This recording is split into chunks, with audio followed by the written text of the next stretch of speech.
A very good morning and welcome. I am your host, Alicia Jali. You're watching Media Monitor live on SABC News, Africa's news leader on Channel 404. Now, the concept of this program is to monitor and evaluate media coverage of some of the major news stories of the week. We look at the story that did not make headlines and also look at the story behind the story. The aim of the show, once again, is to put the media in the spotlight. In our lineup today, we look at the media coverage of how South Africa is a good story to tell through analysis of the relationship between the media and the government and how the media has been covering the election campaigns. We delve into why there's been a spike in the HIV epidemic and if the media is sufficiently covered Naope being legalized by legislative amendments. And lastly, we ask our media analysts, why is the South African media not giving the 20th anniversary of the Rwandan genocide much coverage? To give us an analysis of media coverage of these major stories, let's welcome Melo Magolejo, a media analyst, a thought leader, Tebogo Ditsejo, CEO of Ditsejo Media, Michael Schmidt, director at the Institute for the Advancement of Journalism, and of course, Professor Stephen Friedman from the Center for the Study of Democracy. And on the line, we'll be joined by Mr. Brooks Spector, international media analyst and associate editor at the Daily Maverick. Remember, you can be part of our discussion today by calling us on +2711 714 6847, 714 6843, 714 6857. You can also share your views and comments on Twitter at SA Media Monitor and like our Facebook page, Media Monitor. A very good morning to you.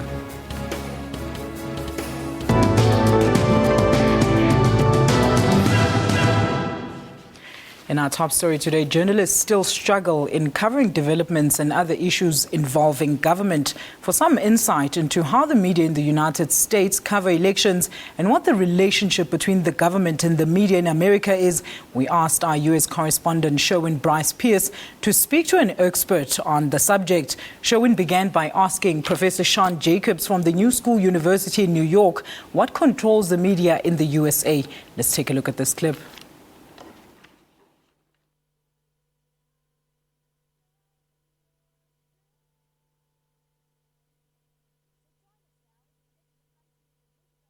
All right. Now, panel, a very good morning to you and thank you so much for joining us this morning. Thank you. Thank you for having us. Professor, now last week you raised some extremely critical points in terms of how the South African media always seems to negatively report on government issues. Now the question now is, where did their relationships are, Professor? Government has freed local media in terms of reporting freely and democracy. Look, I think there are a number of issues here. I mean, our media is fundamentally a middle-class media. It's written by and produced by middle-class people for middle-class people. And I think that it reflects a great deal of conflict at the moment, tension between the government and the middle class. I think also there is a sense, which is partly true, I mean, we need an independent media, we need a critical media, that your credibility as a journalist is measured by how critical you are of government. It becomes very difficult. I wrote a newspaper column last year in which I said, look, this is there's lots wrong with government, but actually this is also a government which has produced social grants for 15 million people and has over 2 million people on antiretrovirals. A prominent business person sent me an email the next day congratulating me on my bravery. So if you're in a society where to say something mildly nice about government in public gets you congratulated for bravery, then somehow we're out of sync with the rest of the world. I think it's a very odd situation. I mean, we need a critical media, but a situation in which none of the media seem to have anything nice to say about government, and over 60% of the population is probably going to vote for the governing party, then clearly the link between the media and the rest of the country has become unstuck. Michael, is there anything you want to add to the professor's note there? I think he's correct in that the media do tend to live in a bit of a social bubble. However, a bit of a social bubble that is shared by the political class and other elements of the elite. And often it is not just a conversation amongst ourselves, but a bit of a dialogue of the deaf. I do think, however, that the root of this lies in two areas. First of all, in the fact that we are, of course, a developmental country. And we're going through intense contestations over what that means and the trajectory of that development. And then, secondly, that we're a very politicized country. My foreign friends visiting the country are always amazed at how political the media coverage always is. And I think what we see, unfortunately, is a very narrow editorial focus in this country on what is happening in governance, at the expense of what is happening in our communities and amongst our people. And this naturally then narrows the focus to a critique of government performance rather than a deeper analysis of structural changes within society. All right, so let's take a look at that insert that we're supposed to play earlier on. U.S. media is probably mostly controlled by two things. One, by sort of corporate interests, and by secondly, who owns them.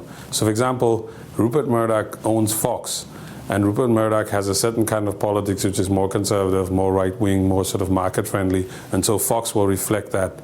CNN, on the other hand, they probably have some of the same kind of, it's market-based, but CNN is more attuned to sort of an idea of journalism about being objective and having a certain set of standards for journalism. He says the partisan nature of broadcast media, particularly cable news, where channels openly side with one or another candidate, is less of a concern in the print media. If it's television, then it's very partisan, so openly they would side with whichever party's in power, and the party that they side with, that's how their coverage is going to swing. When it comes to print here tries to be a little bit more objective and would say that they are tied to a certain set of values. Would you say that based on the constituency system in the United States, that individual candidates get a lot more scrutiny from the media here? The elections are candidate-driven, not party-driven. Yes, there are two main parties, the Democratic Party and the Republican Party, but here it's mostly about the candidates. In South Africa, it is an election about political parties, and it has to do with the political system. What are some of the broad comparisons that you can make between the US coverage of the US media's coverage of the government here and what is happening in South Africa? In general, the way that the media understand their role in the United States is an adversarial one on local politics. But when it comes to foreign policy, US media and the US government are usually at one. They're usually on the same page. The big differences are, like, here, the media is much more powerful in calling the result of an election. Remember the great cases of Florida where they would call the result while people are still voting. In South Africa, you can't do that. You have to wait until the Independent Electoral Commission officially declares the result. With things, I think, becoming the same. South Africa, while it is a party-driven election, I think increasingly it is about candidates. So I think in this election, it is a referendum about what kind of candidate is Jacob Zuma. Yes, people are voting for the ANC, but you can see that Jacob Zuma it's becoming a referendum about Jacob Zuma's him as a president, him as a candidate. Similarly, I think with the Democratic Alliance, it's becoming a question whether Helen Zille is the right person to lead the DA beyond the 20%. Very interesting perspective indeed. Now, let's take on the line Mr. Brooks Spector, an associate editor at the Daily Maverick. Mr. Spector, very good morning to you, and thank you for joining us on the show. Good morning. Good to be with you, at least vicariously by phone. Now, Mr. Spector, as an associate editor at Daily Maverick, what is your thought on how independent media in South Africa reports on government issues? A lot of people might be in perception that it provides a bit of biased coverage of the state. Well, I think there's one thing that we have to do is the media, let's put it this way, there's a difference between reporting on the people in power and reporting on the programs of government. They're slightly different things. I mean, for example, a government provides this example of social grants. It isn't a political it isn't specifically a politician that is making them happen, even if it was obviously part of a program of parties some years ago. There's a lot of criticism of politicians for their positions one way or the other, and it is adversarial, and it probably should be. But the other half of it is the criticism of the way programs operate, and that I think is also fair game, and it's fair game because that's speaking on behalf of, hopefully, the citizens of a country, on behalf of citizens who don't have the same kind of access to information. the average citizen doesn't have a newspaper or an internet site or a television station, and the people in the media feel, rightly or wrongly, that they're operating on behalf of said citizens. The criticism of politicians seems to be more about their ideas and their personal behavior. The criticism of the policies of a government are usually about the manner of their implementation, whether they're administered fairly and honestly, with or without corruption, with or without special trading on behalf of individual or corporate interest, and so forth. And I think it's easy to conflate the two, but it's important to see them as slightly different. All right. Melo, is there anything you want to quickly add to that? Well, I don't know. My comments, I'd like to locate them within the context, for example, of the IEC and the reporting that Pensi Tlakula should resign. For me, I find such coverage to be highly irresponsible, especially going that we've got something like less than 20 days to go to the elections. Yes. I mean, if we contrast the comments that the professor in the United States has made with regard to the way the U.S. media operates, I mean, in the U.S. you have far more ownership diversity, but then yet they are able to come together on certain programs and be able to accommodate government. And, for example, they also have far wider ideological, I think, spectrum which the media straddles. For example, you have your Fox maybe on your right and your MSNBC on the left and CNN somewhere in the center. And still you have, in some instances, when government makes requests, then the media does comply. A particular example of that would be, for example, when Barack Obama started withdrawing troops out of Iraq and Afghanistan. I mean, one of the requests that was made is that for the media not to show images of coffins and dead bodies coming home, because that would inflame the passions of the citizens and might risk the timelines that Obama had projected in order to withdraw the troops. And the media was able to comply. I mean, for example, if you look at the way the media is going on about this IEC story, for me, one of the repercussions that you could have,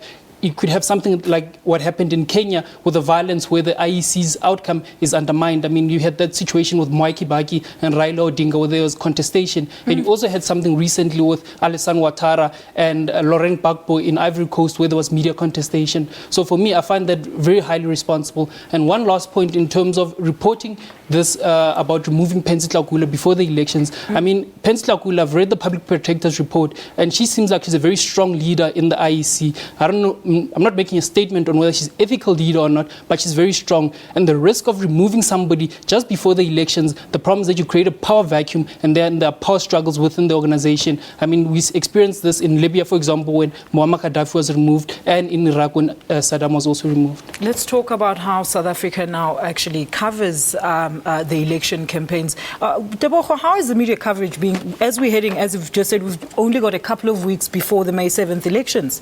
I think so far so good. The media has been covering the elections quite equitably, but I think what we could do better is to go to the meat of the issues. I think when we evaluate the media, we're very quick to compare ourselves with the United States of America. And if you look at the Press Freedom Index, which was put together by Journalists Without Borders, it shows clearly that South Africa on many occasions has done better than the United States of America in terms of press freedom, in terms of the relationship between government and the media. And I think we should also look at examples such as Finland. Finland always has been coming, well, for the past 3 years, has been coming first in terms of press freedom and the relationship between government and the media. Now, very interesting that you mentioned the press freedom. I want to ask Mr. Spector. Mr. Spector, do you think that the South African government, when it introduced the secrecy bill, that it wanted to obtain some sort of control or influence over independently owned media, or is it a way of independent media to practice self-censoring when reporting on government issues? Well, I think part of the problem, and some of your panelists have alluded to it a bit, is there is an inevitable tension between a government which always wants to put its best face on its product and best face on its people, and media which always want to peer behind the curtain to look at the machinery and see whether it's working well, or there are special pleadings and backhanders. But, you know, there is obviously also another side to it, that the government's argument, and you can't discount it entirely, was that if people are forever digging into information that is supposed to be kept close hold, it's going to impede the actual workings of the government, because everything becomes fair game to be open. Myself, I tend to side with the people who think that in that famous statement from a Supreme Court justice in the U.S. that sunlight's the best disinfectant for corruption, but there's always going to be that tension between any government and media organizations which want to find out what's really happening, partly because the media tends to take its somewhat self-appointed mission to protect society seriously enough to want to do it. And I guess somebody would also say because it happens to sell newspapers or raise subscriptions or increase viewership, and you can't discount any of those perspectives. Thank you so much, Mr. Brooks Spector, Associate Editor at the Daily Maverick, talking to us on the issues surrounding international media as well as local media and as well as the government. Well, when we return, we'll discuss the media coverage on the court ruling between COSATU and Vavi. Remember, you can be part of our discussion by calling us on +2 711 714 6843, 714 6847, 714 6857. Share your views and comments on Twitter at SA Media Monitor, and also like our Facebook page, Media Monitor. Don't go away. We're back shortly after this.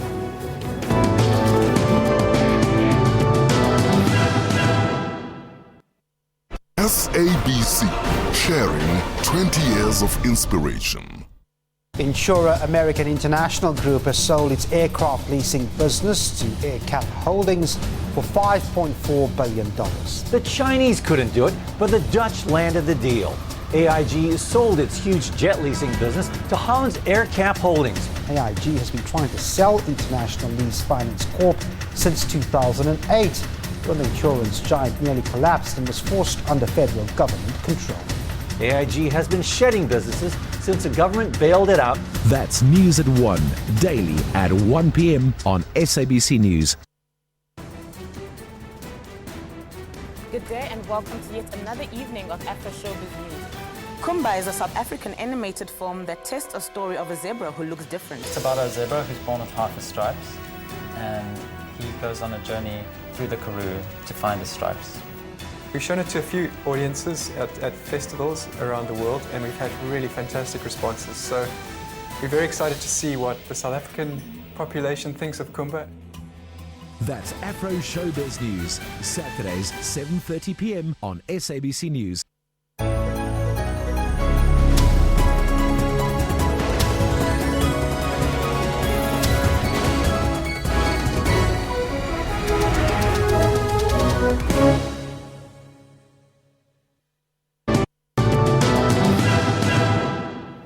Welcome back. You're still watching Media Monitor. Remember, you can be part of our discussion today by calling us and sending us tweets. In our next story, family members and supporters of suspended COSATU General Secretary Zwelinzima Mavavi say they are happy after the South Gauteng High Court in Johannesburg on Friday declared his suspension invalid and unlawful.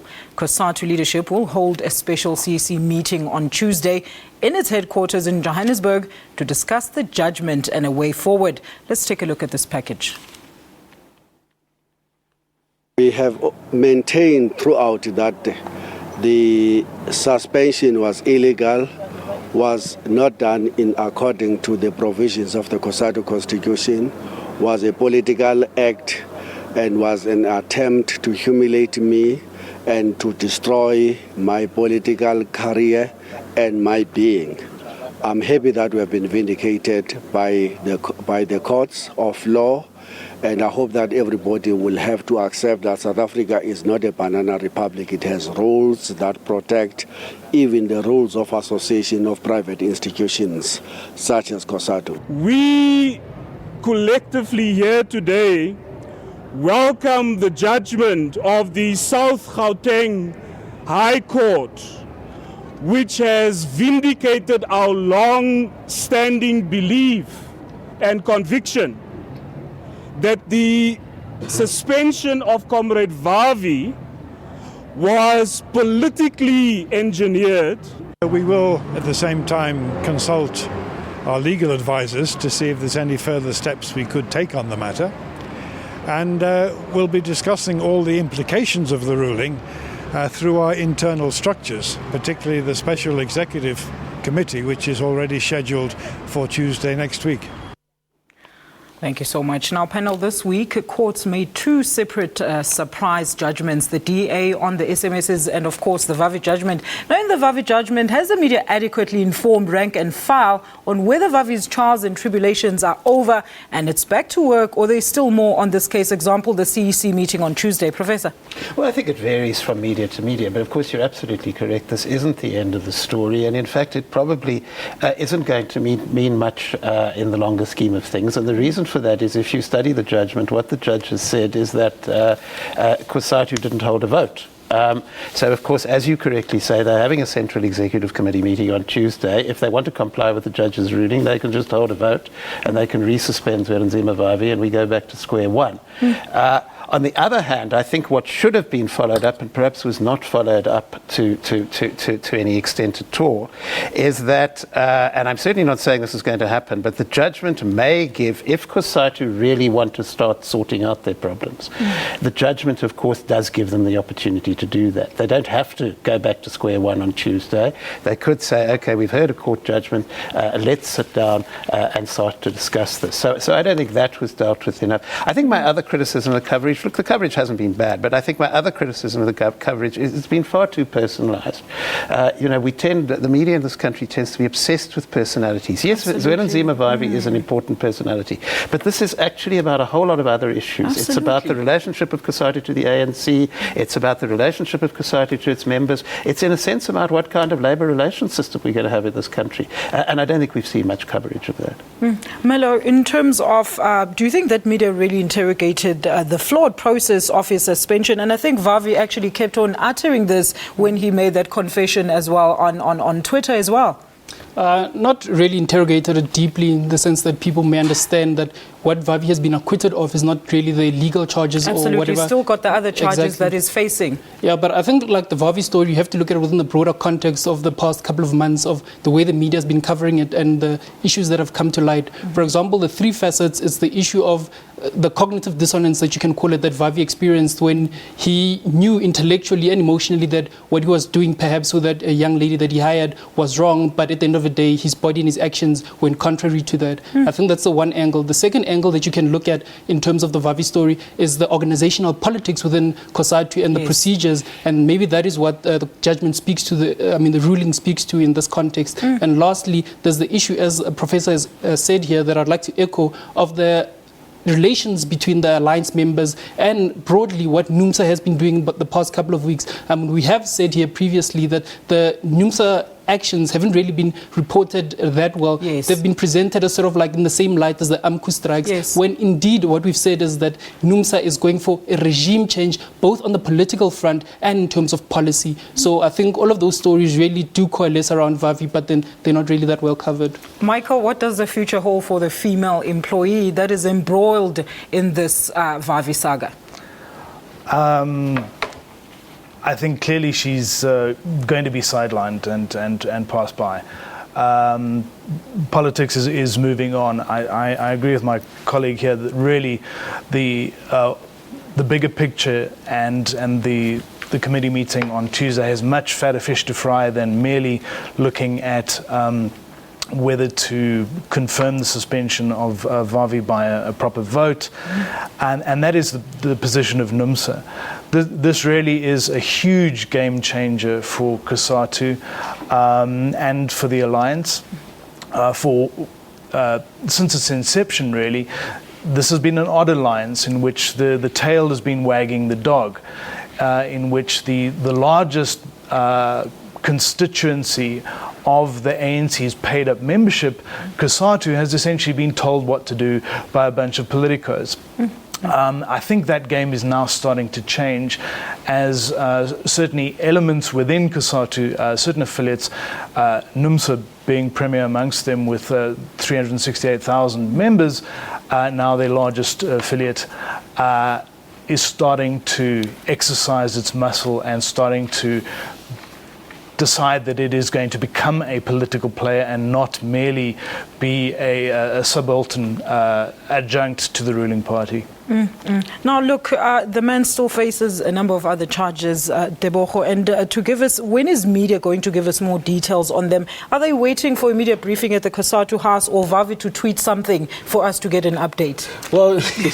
Well, usually what happens is that, well, they are looking into it and they have been reporting about the implications. But if you look at the judgment, the media has been very good in reporting this story because they have emphasized that there will be a CEC on Tuesday and that what they can do now is to rectify what has happened currently. And they're going to now hold an election probably, and he'll probably be suspended on Wednesday, because if you look at the support base within the CEC, it seems as if Zwelinzima Vavi doesn't have much of a majority. So it looks as if he will be suspended by Wednesday. But it also shows that in terms of the practice of organizational rules and regulations and code of conduct and constitutions, that it was flouted, and it could be because of political reasons. But that is not what the judge said. All he said is that in terms of the process, it was procedurally incorrect, and that they need to go back to the drawing board. Very quickly, Professor, before we go to the ad break. Do you want to add something very quickly? Well, I think that we need to get back to the point that Melo and others have made, which is that at the heart of the story is what is happening with the National Union of Metal Workers. And I think we really are in a very bad situation there because we haven't had any serious coverage. National NUMSA last week organized a protest.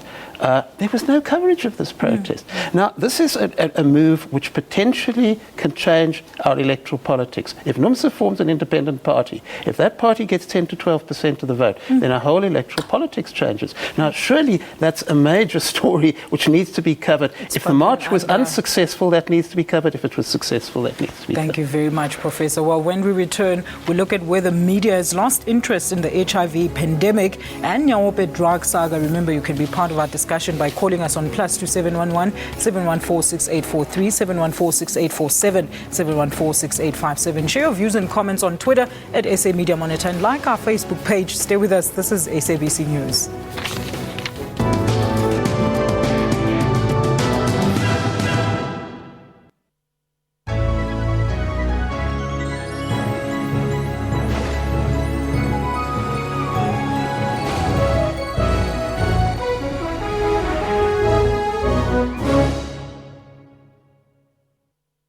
An earth tremor has hit parts of Johannesburg. No damage or injuries have been reported after a magnitude 4 tremor this morning.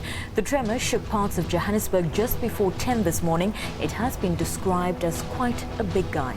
The provisional epicenter that the Council for Geoscience has given is a few kilometers southwest of the University of Johannesburg. Previously in 1999, a similar tremor was recorded measuring 5.7 in Valcom. Another event of this magnitude can be expected again within the next 3 weeks. That's Primetime News, daily at 6 p.m. on SABC News. Good day and welcome to yet another evening of Afro Showbiz News. Kumba is a South African animated film that tells a story of a zebra who looks different. It's about a zebra who's born with half his stripes, and he goes on a journey through the Karoo to find his stripes. We've shown it to a few audiences at festivals around the world, and we've had really fantastic responses. So we're very excited to see what the South African population thinks of Kumba.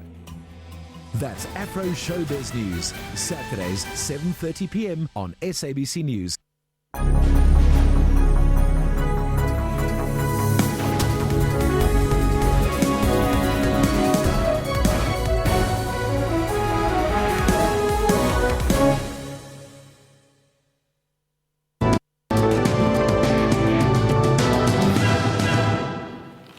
Welcome back to Media Monitor. Remember, you can be part of our discussion by calling us on the numbers that will appear at the bottom of your screens. There they are, or contact us on Facebook as well as Twitter. In our next story, statistics show that South Africa is the world's highest number of people living with HIV. Around 6.4 million people were living with HIV or AIDS in 2012. That is up from 10.6% in 2008. However, the survey noted fewer AIDS-related deaths and less frequent transmission of the virus by pregnant mothers to their unborn children, in great part due to the successful antiretroviral treatment. Minister of Health Arun Motsoaledi has indicated that South Africa is seeking to rebrand its free condoms to appeal to young people. Let's take a look at this clip. We want to issue a new type of a condom that is colored and flavored to bring new excitement, and we think it will rejuvenate condom use among young people. Condoms should be almost everywhere, and then they should be free. Multiple sexual partnerships are just skyrocketing. It's a very serious concern. Young women are actually having sex with older people. That's increasing. Now, panel, I think the health department, first of all, needs to be praised for contributing to a dozen of good stories to tell. As we celebrate 20 years of democracy, there's been cancer vaccinations, the TV outreach programs, the successful one-pill ARV and contraceptives for girls, etc. Media gives coverage, but very sketchy details of these. Why, Professor? Well, I think we have the problem. Look, I think your clip here is about a very important study which was conducted by the HSRC, Human Sciences Research Council, and the media coverage of that has been fine. The problem is that the media seem to need things handed to them on a plate. The reason the coverage has been good is because the HSRC held a press conference, handed out the paper, and everybody goes away and writes about it. Obviously, the media should do that. But, you know, you're talking about 5 million plus people living with HIV and AIDS. We need more stories about this. Of course, what the HSRC survey is highlighting, you know, and all good stories have negative implications. You know, that's the way life works, is that in a sense, because, and it's been a major step forward for the country, because we have this massive HIV antiretroviral program, people are beginning to become complacent about HIV and AIDS, and they're beginning to think that their personal behavior doesn't matter. And of course, the problem is the medication can deal with the virus, but it doesn't stop you getting the virus. Absolutely. So I think what the HSRC are calling for, and what you know, the media certainly have a role to play in, is alerting people to the fact that we still have a serious HIV problem in this country, that they still need to be concerned about that problem, and that it still affects them personally. Very quickly, with what we've just heard from the Research Council, what has the media done to inform the youth about the dangers of sleeping with sugar daddies and having unprotected sex? Have you seen educational programs about these, Tebogo? I have seen a lot of educational programs, and I must agree with Mr. Friedman. It's Professor Friedman. It's a situation where all the information needs to be handed to the journalists on a silver platter. Now, if you study the report, it indicates that the awareness of how HIV is transmitted went down from 33% in 2008 to 28% in 2012. Now, that's a serious issue. If you don't know how HIV is transmitted, I can wave around all these fancy condoms, but it's not going to help. Because you are not aware of how it's transmitted. Absolutely. You are also not aware of how you're going to prevent getting that disease. And if you look at, in terms of being creative, we should look at Uganda as an example of a country which was successfully reduced HIV transmissions. And they used very gory details of how you end up when you are HIV positive. And perhaps that's the kind of shock that we need. Actually, that's what happened when the HIV actually was still starting to be prevalent back in the 90s. Yes, and I mean, because if you look at these statistics that are released, it comes kind of like a shock, because we haven't been reporting on this issue. We've been celebrating, you know, the distribution of ARVs, but we haven't been going into the real meat of the issues. And the research also reports that it is prevalent amongst the black community. Absolutely. Because the black community doesn't have access to the preventative. 36% of women aged 30 to 34, about 6.2 million of the 6.4 million people with HIV are black people. Melo.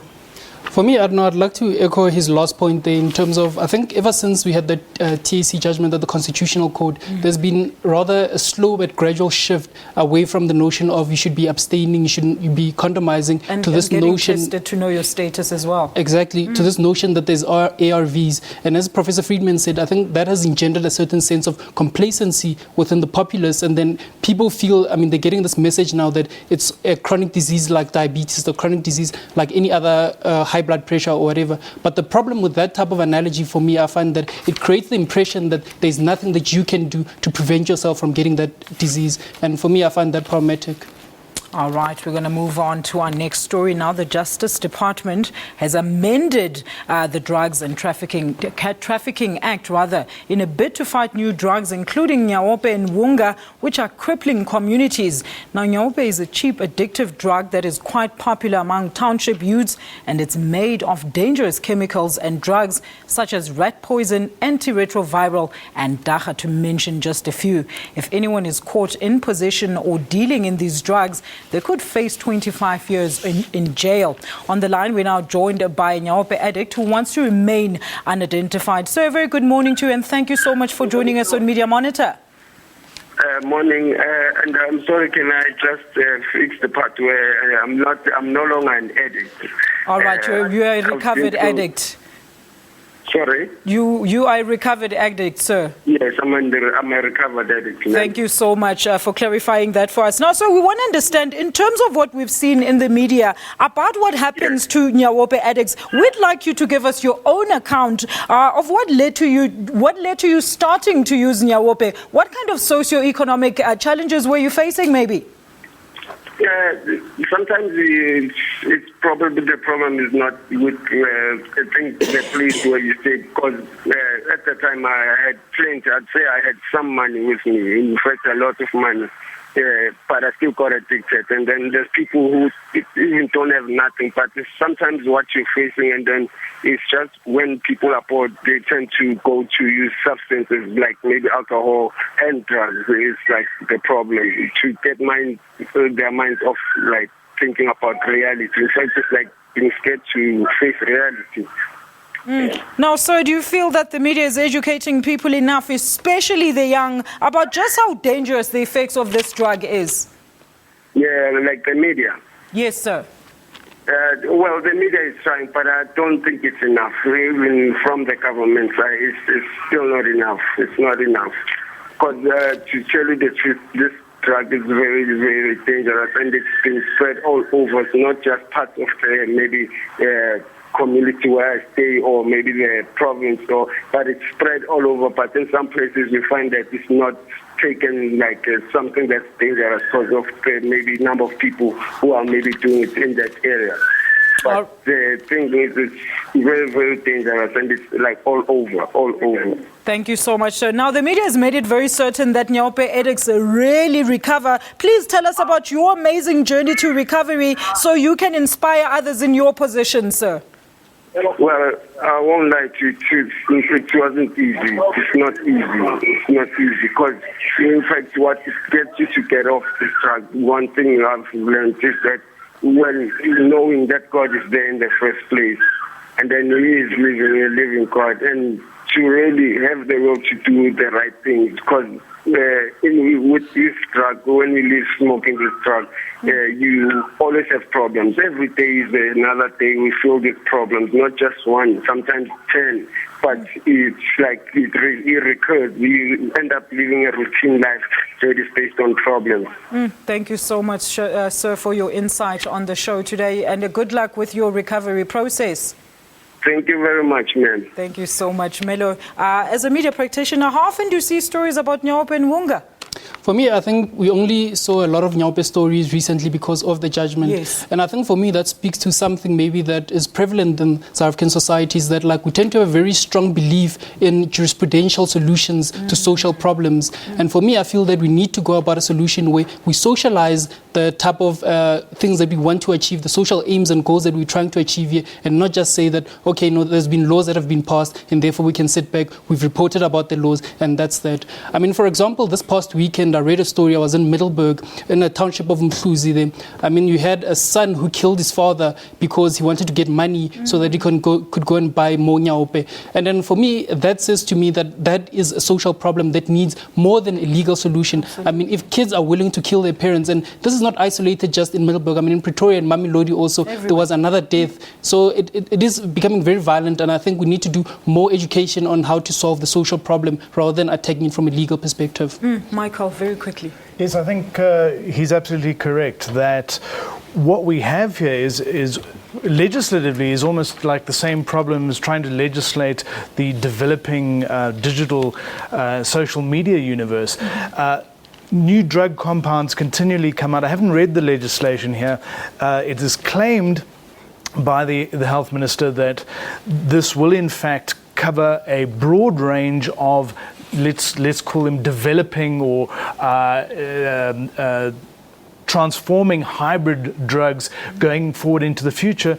But really, how possible is that? It really is a difficult thing to stay on top of legislatively. I absolutely agree it needs to be dealt with socially. And yet at the same time, this occurs against a rather interesting backdrop of, let's say, almost like a winding down or a changing of gear of the war on drugs in countries like the United States, where we've seen certain states legalize cannabis, dacha, and undermine what has essentially become a multi-billion-dollar war on drugs empire in its own right. So it's a conflicted terrain, I think. Thank you so much, Michael. Well, we're going to take a very quick break. Stay tuned, because after the break, we look at the media coverage of the commemoration of the Rwanda genocide. Remember, you can be part of our discussion by calling us on the numbers there on your screens, and also send us tweets, as well as join us on Facebook. Media Monitor returns shortly after this. Stay with us.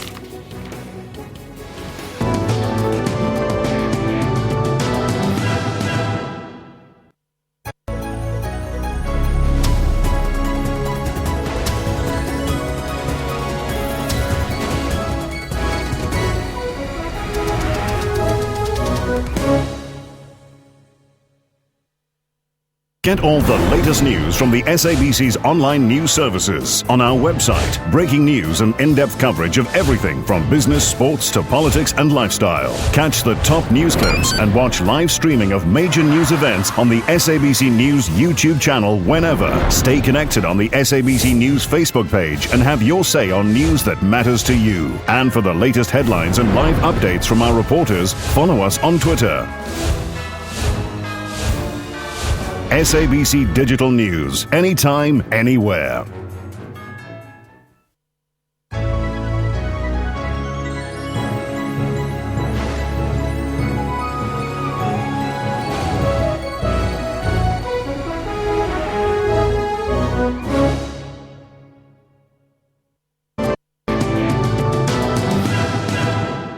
Welcome back. You're still watching Media Monitor, and you can be part of our discussion today by contacting us on the numbers that appear at the bottom of your screens, not forgetting Facebook as well as Twitter.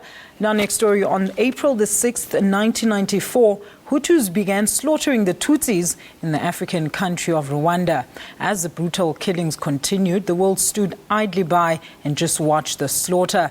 Lasting 100 days, the Rwanda genocide left approximately 800,000 Tutsis and Hutu sympathizers dead. Today marks 20 years of the remembrance of the Rwanda genocide, and there is little coverage of the event in some African countries. Panel, this genocide shocked the world 20 years ago. Rwanda commemorated the event by lighting a light of hope, the Kubuka light, but the story was packed and shelved as pretty fast. Why, Debo? Well, I'm not sure why, because we're living in Africa, yes, and we should be covering such stories that are within Africa. And it is quite an injustice, because if you look at media coverage generally about issues in Africa, it's quite a begging. We are not covering the continent that well. If we went back to our topic of media freedom and we spoke about which country is number one in Africa, a lot of people wouldn't know that it's Cape Verde. Maybe people don't even know that that's in Africa. So I think it's very important for us to we must stop living in some box that South Africa is an island and Africa is the other countries within the continent. We need to start to integrate and to report on such news, because that 100 days where 800,000 people were killed is significant, and that should not be repeated. But it will be repeated if history is not taught and if people are not educated around what happened in the past. Absolutely. Professor, SA media, like he's just said, is sometimes accused of being elitist, that we don't make news of other stories that are happening in Africa. Is this a fair judgment, and how can South African media change this perspective? It's an entirely fair judgment. I think Tebogo, if anything, has been quite polite. There are major stories on the continent which are not covered. I suspect, I haven't done the exercise, and maybe one of the colleagues has, I suspect that if you compare coverage of the rest of the continent in South African media to coverage of the rest of the continent in, say, European or American media, I think you probably find that we're certainly not covering the continent any more than they are. There are massive stories. If you look at the Rwandan genocide, for example, not only a major story in Africa, we are a divided society, okay? And every time there's racial tension in the society, people start talking about the consequences, and they mention examples from everywhere in the world, except the most obvious example on our own doorstep. I could go on about this for, we're here in southern Africa. There's a whole debate in my profession about what is happening in Zambia at the moment, because you've got Michael Sata, who is now the second change of elected president. Half the story says that he's a dictator. The other half says that he's radically changing Zambia. There's not a word in our media about this. You'd think that Zambia was somewhere, on another planet. So, and what should the media do about it? It's absolutely clear. We should be covering it. Absolutely. We should have correspondence in major African capitals. It's a basic media requirement, I think, to actually be aware of the continent we're living on. Absolutely. Let's take Bafanyana from Durban on the line. Bafanyana, very good morning to you, and thank you for joining us on Media Monitor. Good morning. And please go ahead with your comment, Bafanyana. Yes. My problem is basically in connection with the criteria that is used by SABC and the radios to give airtime to new political parties. So I wonder if your panel can clarify that to us, because some people believe that it might be a right, but some believe that it's a privilege. So we don't know whether this thing is a privilege on the discretion of the radio or on the SABC. Can you clarify that for us, please? Thank you so much, Bafanyana. Professor, do you want to take that one? It's not an essay. If you're talking about the allocation of time that's an ICASA decision. It's a regulatory decision by ICASA. And ICASA has a very real problem. The problem is, if a party's never been tested at the polls, you have new parties in this country who nobody's ever casted a vote for. How do you evaluate them? The idea, the formula that was used when we first became a democracy in 1994 was that you could rely on an opinion poll. I think probably what we should do, because the opinion polls aren't very reliable, is that if parties want to qualify for a certain amount of coverage, they should actually go out there and get petitions from voters, signatures from voters. So we have a rule that if you have X number of signatures from voters which show you have a certain level of support, then ICASA must give you a level of support. Absolutely. But it's not an SABC decision, it's the regulators' decision. Thank you so much for clarifying that for us, Professor. Yes, it is an ICASA matter. Bafanyana, thank you so much for your call. Well, after the break, we'll get to read your tweets and also discuss what the analysts anticipate will be the most talked about topics for this coming week. Share your views and comments on Twitter at SA Media Monitor and as well as Facebook. We'll be back shortly after this. Don't go anywhere.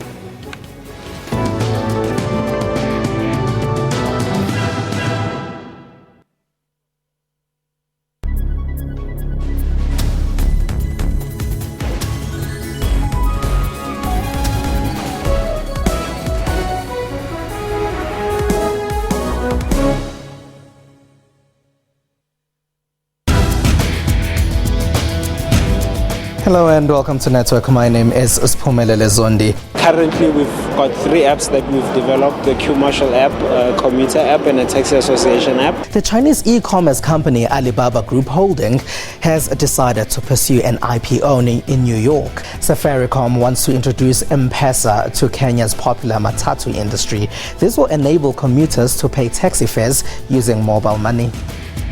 That's Network, Sundays, 7:30 p.m. on SABC News.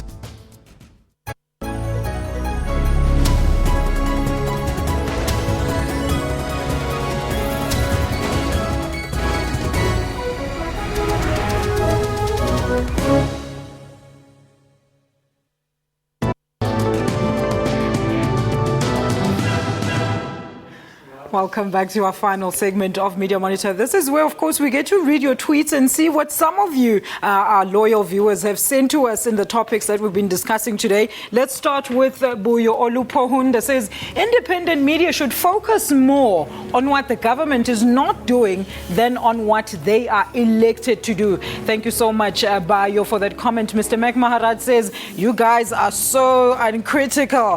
Thank you so much, Mac Maharaj. All right, let's move on to Ntlantla Mtize. Says, what are your views on the Vavi judgment? Please share your views. Ntlantla, we'd like to hear your views. Of course, Mokabuki Mohlako says the battle of unions of anti and pro-Vavi is going to continue. Thank you so much to Mokabuki Mohlako. Let's take our next viewer. Bupelo Malapela says she is an insignificant pawn in this whole fiasco. 10 years from now, nobody will even remember her name. I think Bupelo is referring to the female accused in the Vavi issue. Let's take Rufua Mudau. Says reckless behavior, alcohol plus sex equals pregnancy, HIVs and STI. Preach it, Rufua Mudau. And let's hope that all the youth out there can take note. Let's take our final one. It's been brushed over, thought it was illegal already. Has the media snubbed the illegalization of Nyaope? Thank you so much to Opinionated African. All right, now, panel, I just want to know from you, what do you feel will be the most leading stories this week? Let's start with you, Tebogo. Well, I know very well that the Sheen and Duvani case is going to be one of them. Yes. And also the Oscar Pistorius case is going to kind of take over from tomorrow. Yes, we're going back to court. But I really hope that Oscar Pistorius' case doesn't take over from the elections. I want to see more coverage of the manifestos of each and every political party so that we can now engage them on how are they going to reach these goals and where exactly do they want to take the country. And why do we have to vote for them? All right, well, let's take one more caller before we continue. Caller, very good morning to you and thank you for joining us. Good morning, caller. All right, we seem to have lost. Morning. Yes, sir, please go ahead with your comment. Good morning, sir. Are you on the line with us? My comment, I think, is simple. In South African media generally, yes, sir. Please go ahead. It is not detailed and broad in terms of its approach in reporting news.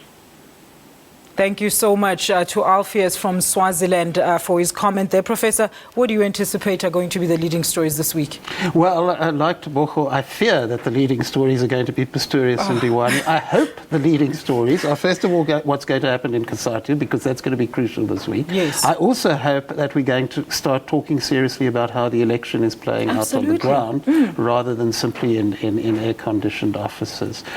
So I think that those two stories are really... And hopefully people won't drop this HIV/AIDS ball simply because they've now reported on it. I mean, it's a continuing problem in our country. Yeah. So I think it's a challenge to the media. If you have two celebrity murder trials going on, can you actually cover the country as well? Thank you so much, Professor, for your views. Mr. Schmidt, please go ahead. The fate of NUMSA within the alliance within COSATU is clearly, I think, a very key story. It will no doubt be eclipsed by the Battle of the Dead Beauties, unfortunately, but this is the nature. That's a new one, Michael. This is the nature of the news, I'm afraid. I'm really hoping that people do throw forward. News reported down page last week about the level of police torture in this country. I've just come back from Australia, where shockingly, apparently, according to my colleagues, there never ever has a policeman been convicted of a murder of an indigenous person. So we're certainly in advance of countries like Australia, but we've really got a problem with police reining themselves in when the spotlights are not on them. Thank you very much, Michael. Melo, you got 2 seconds to tell me your leading story this week. Obviously, the Shirin Divani and Oscar Pistorius case. Yes. And I think for me, the other story that I'd like to see coverage is the AMCU issue. But then the AMCU issue, not reporting from an organizational level, but actually reporting the communities surrounding that mining, and then the communities where some of those miners are coming from, like Eastern Cape, Lusikisiki and so on, how the strike is impacting them. Because, I mean, they've had now 3 months of no pay, and I think that is very dire. Thank you very much to all my panelists for their very insightful views today. Our viewers' contributions and suggestions is highly valued. Remember, you can email us your views about the show at mediamonitor@sabc.co.za. Share your views and comments on Facebook. Go to www.facebook.com/Media Monitor and like our page, of course. You can also follow us on Twitter at SA Media Monitor. Thank you so much for watching Media Monitor. Join us again next week, same time, same place. That is right here on SABC News, Africa's news leader. From myself, Alicia Jali, and the rest of the QTIV team, have yourself a blessed Sunday. SABC News, all local, all global, all the time.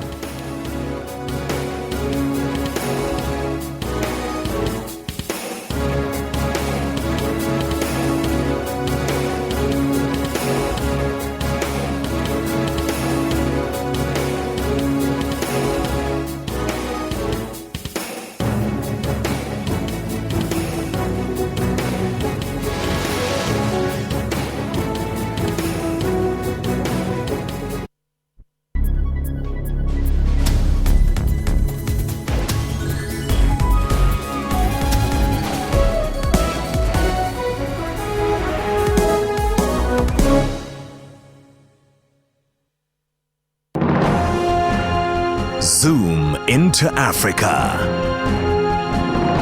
This is Madagascar. The president is Mr. Heri Rajaonarimampianina. Madagascar got independent from France on 26 June in 1960. The population is more than 21 million people. One of the major languages spoken is French. Monetary unit is Ariari.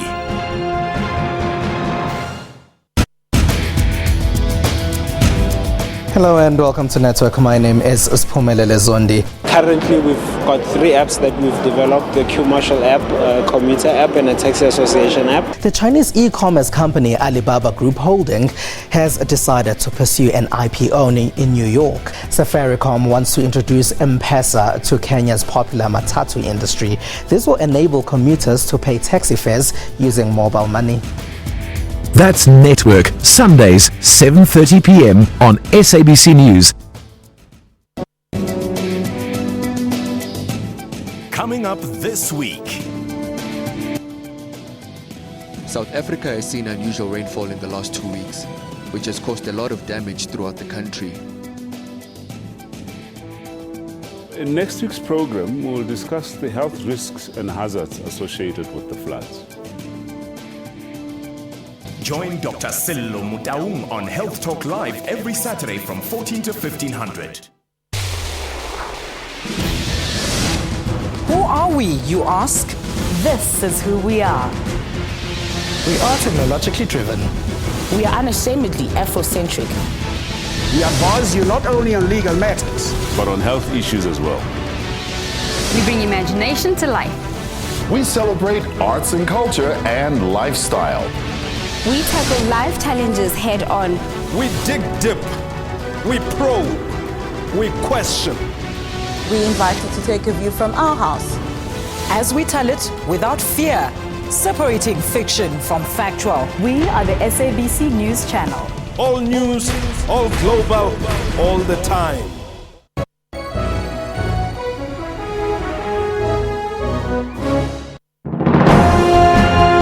Zoom into Africa. This is Egypt. The interim president is Mr. Adli Mahmoud Mansour. Egypt got independent from United Kingdom on 28 February 1922. The population is more than 83 million people. One of the major languages spoken is Arabic. Monetary unit is Egyptian pound. To Your World on DSTV channel 404. Let's take a look at stories making headlines. Unfortunately, most of the deaths occur in children in sub-Saharan Africa. And so the original focus and the continued focus of this vaccine is on preventing that disease and death. What happens when you stop by an official who turns out to be, well, the president? We're checking license. Okay. Is it fine and valid? This stand is the biggest stand in Nairobi show. Of course, we have won the best foreign private exhibitor. And that was Your World on SABC News, 404 on DSTV. The household structure has changed drastically. Traditionally, orphans were absorbed by extended